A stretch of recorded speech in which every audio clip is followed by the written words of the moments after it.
How does it make me feel to see my artwork on a bike? It's incredible to be connected to such an amazing, iconic heritage brand that Indian is like an honour, to be fair.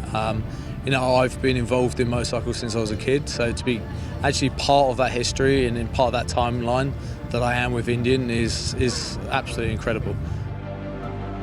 It's kind of interesting to see something go from like just a blank canvas to a full-blown art piece, and then seeing it on the bike is like pretty extraordinary because it's kind of just like a whole new element that I didn't plan for it, and it's really just cool.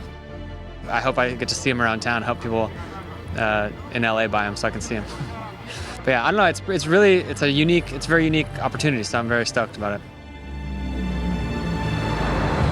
This project's really cool because I painted, 100 motorcycles before, and they're all typical motorcycle paint jobs and lowrider paint jobs, and I love that stuff. But this one was really different for me because I painted when I painted on murals and canvases.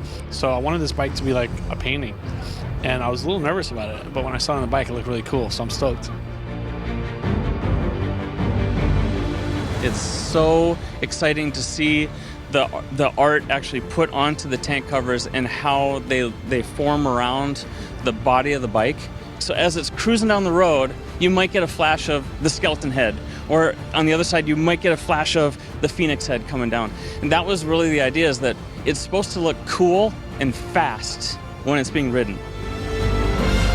Just the overall look of it, the line work, to the line work, to the colors, to the idea, it all flows together really well, and it's just a really nice visual, strong piece of art.